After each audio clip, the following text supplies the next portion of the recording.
Bonjour à tous les amis et bienvenue sur cette vidéo pour une nouvelle histoire paranormale. Je voulais m'excuser pour ce long moment d'absence, mais il a fallu vraiment que je règle ce problème de son avec mon micro. Donc je pense que là aujourd'hui, effectivement, on a quand même un son qui est meilleur que les autres vidéos. Vous me direz dans les commentaires ce que vous en pensez, mais je pense que ça y est, j'ai trouvé le petit souci qu'il y avait et qui m'empêchait d'avoir un son correct sur les vidéos, ce qui était évidemment, je le comprends tout à fait, désagréable pour écouter mes vidéos. Donc voilà, excusez-moi pour ce long moment d'absence, ça, et puis j'ai beaucoup retravaillé sur mon site, puisque je propose aussi à côté, je suis accompagnatrice holistique et psycho-énergéticienne. Et du coup, il a fallu que je retravaille sur mon site puisqu'il y avait plein de prestations qui n'étaient pas à jour, etc. Donc, ça m'a pris énormément de temps. J'espère que voilà, là, ça va aller mieux et que je vais pouvoir continuer les vidéos. Donc, je vous raconte l'histoire d'aujourd'hui. Si vous n'êtes pas abonné à ma chaîne, je vous invite à vous abonner, à liker, à commenter et à activer la petite cloche si ce n'est pas déjà fait. Aujourd'hui, nous allons parler de l'affaire Carol Compton. Dans les années 80, une jeune Écossaise est soupçonnée de sorcellerie et de pyrokinésie. Elle était accusée d'avoir des pouvoirs surnaturels qui lui permettaient d'allumer des incendies à distance.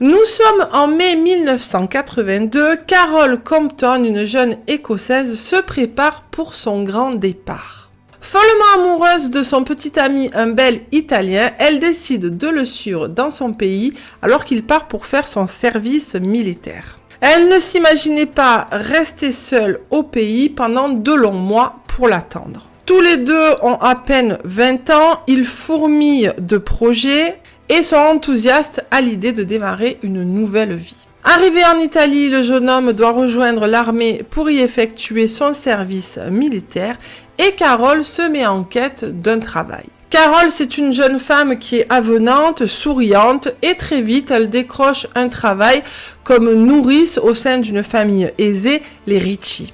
C'est un travail qui lui convient parfaitement et en même temps, elle va pouvoir parfaire son italien. Mais très vite, des événements étranges vont se dérouler dans la maison des Ricci. Il va y avoir un premier incident qui va bousculer la tranquillité apparente. Alors que Carol traverse le couloir de la maison des Ricci, un cadre accroché au mur représentant une image de religieuse tombe brusquement au sol. Rosa, la femme de chambre qui vient d'assister à la scène, est effarée. Surtout qu'elle est déjà convaincue d'avoir vu des meubles et des objets bouger au passage de Carol.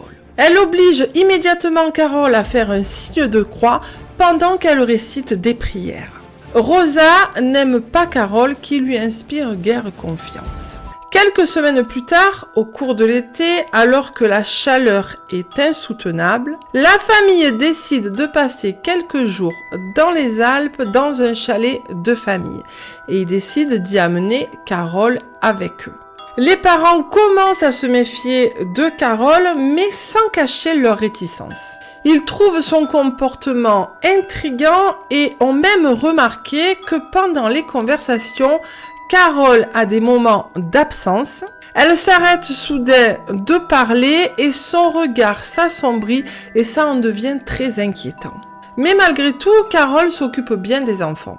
Et un soir, Carol décide d'aller se promener avec les enfants et Nicole, l'infirmière qui s'occupe du grand-père. Alors que tous marchent en revenant vers le chalet, ils aperçoivent de la fumée qui sort des fenêtres du chalet et qui commence à lécher une partie de la façade. Tous se mettent à courir pour évacuer la maison.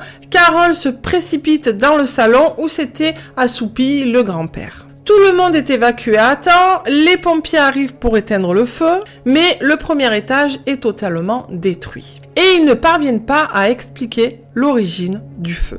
Évidemment, les Ricci doivent s'installer dans une autre maison pour y achever leurs vacances.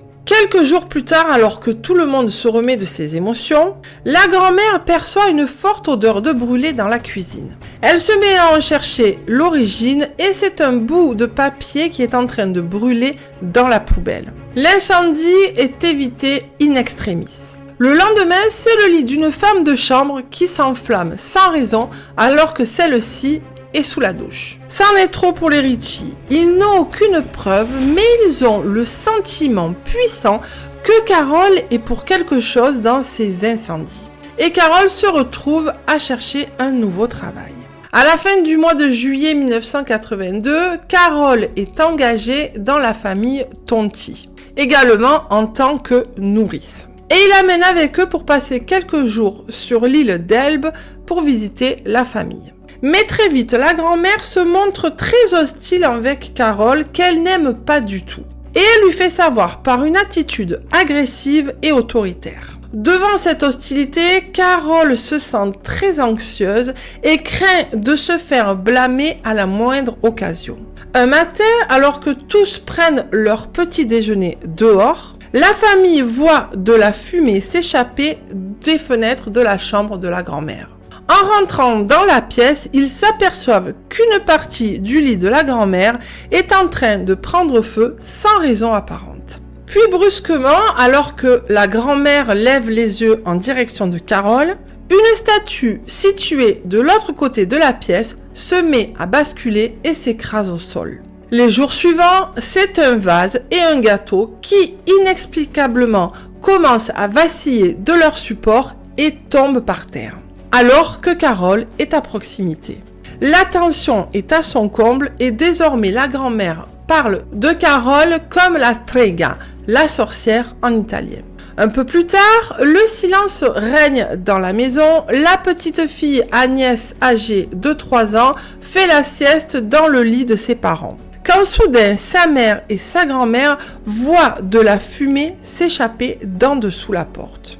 Elles se précipitent dans la chambre et s'aperçoivent horrifiées que c'est le matelas où dort la petite fille qui est en train de prendre feu. Après avoir mis la petite fille en sécurité, la grand-mère s'en prend violemment à Carol, l'accusant d'être une sorcière et d'avoir mis volontairement le feu.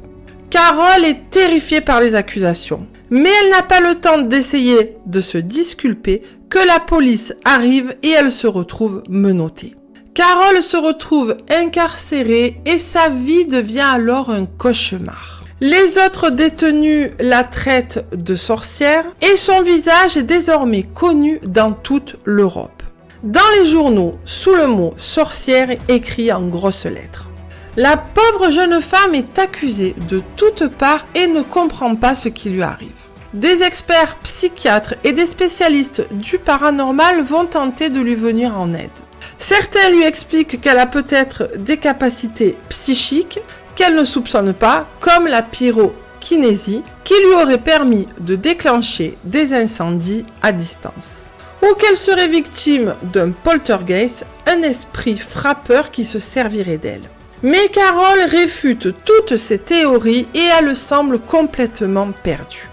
Elle va passer 1 an et demi en prison avant l'ouverture de son procès et sera finalement déclarée non coupable de tentative de meurtre, mais coupable d'incendie criminel et de tentative d'incendie. Mais elle sera finalement libérée. Quelques années plus tard, après avoir fui définitivement l'Italie, Carol s'installe dans le Yorkshire et y vécut heureuse avec son époux et leurs 3 enfants. Et elle ne connut plus jamais de phénomènes étranges. Si vous voulez en connaître un peu plus sur son histoire, sachez que Carol a sorti en 1990 un livre où elle décrit toute son histoire. Et d'ailleurs, elle explique qu'elle ne comprend toujours pas ce qui lui est arrivé. Voilà les amis, cette histoire est terminée, j'espère qu'elle vous aura plu. N'hésitez pas à me mettre dans les commentaires ce que vous en avez pensé, si vous la connaissiez, etc. Si vous appréciez le contenu de ma chaîne, je vous invite à vous abonner, à liker, à commenter, à activer la petite cloche pour ne louper aucune prochaine vidéo. N'oubliez pas de me dire dans les commentaires si au niveau du son on est mieux. Et moi je vous retrouve très bientôt pour une prochaine vidéo paranormale. En attendant, portez-vous bien.